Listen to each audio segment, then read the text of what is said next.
What is your family table? So your family table is one of those things that has a lot to do with the upbringing, your parents' parenting style, what you were exposed to. So if you were exposed to a person and a parent who sort of wrote bad checks and that was modeled to you, you're likely to pick up that habit, because a lot of times a person who does that tries to involve you in it. And when you do it the very first time, write a bad check, right, and get away with it, you feel a certain release from that. Okay. But in that regard, you're not learning what you need to learn about how to handle money within the family dynamic. What you're learning is how someone uh, has has has learned how to mismanage money within the family dynamic. Your family dynamic is really your first world, and that world prepares you for the outside world, right?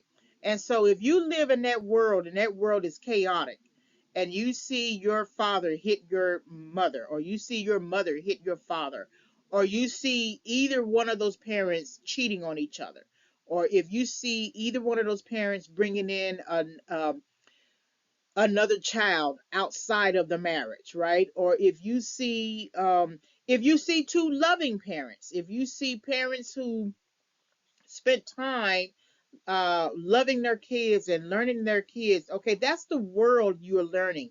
You're learning. That's a family table. One of the most important family table events that we have really sort of gotten away from is all of us sitting at the family table and actually eating a meal, talking to each other. Sometimes we're all quiet and sometimes we're not. But there's the head of the house, I mean, the head of the table. Uh, that person is sitting at the head of the table, and then you have all of the siblings. You may have a grandmother, or an uncle, or a grandpa, or something like that. But we're all sitting at the table. Somehow, when I think the advent of the um, microwave, the TV dinners, I think that's what sort of shifted um, us away from the table, because when you think about it, we don't have any problems coming back to the table when it's for holidays.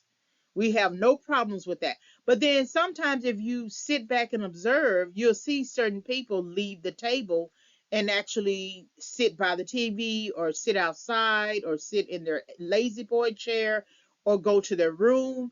And so we still have this family table where people are not sitting at the family table anymore.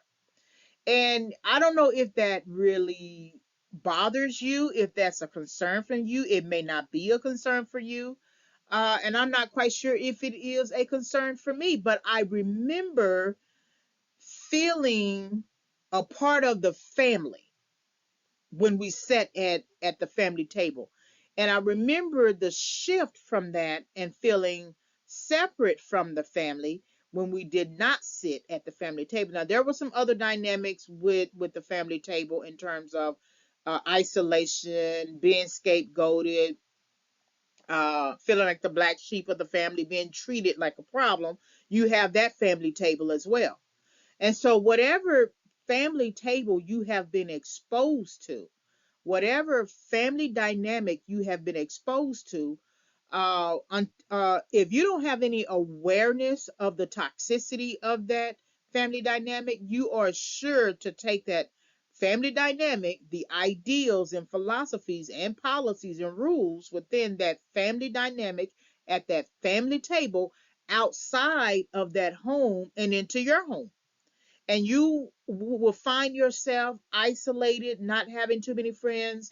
And if they do, they can't stay too long, right?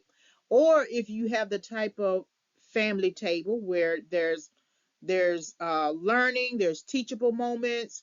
The parents have an authoritative style where they grant autonomy, but they kind of monitor you, not from an authoritarian style, where you are forced to do what the parents want you to do because they said so, right?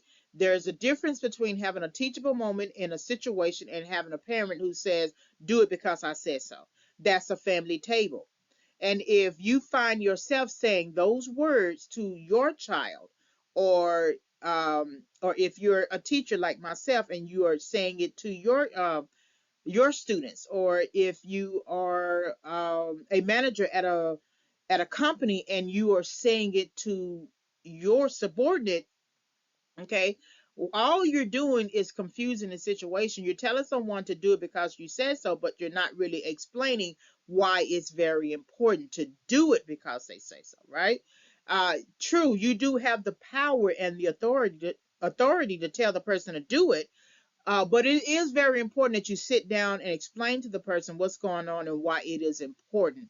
But if you don't learn problem solving at the family table, and all you learn at the family table is how problems are created and never solved, then you can expect to take that type of thinking into a relationship where like a good example of this, many of you like myself have grown up in a family dynamic with a very emotional, maybe toxic mother, likely narcissistic, and that person can be very manipulative.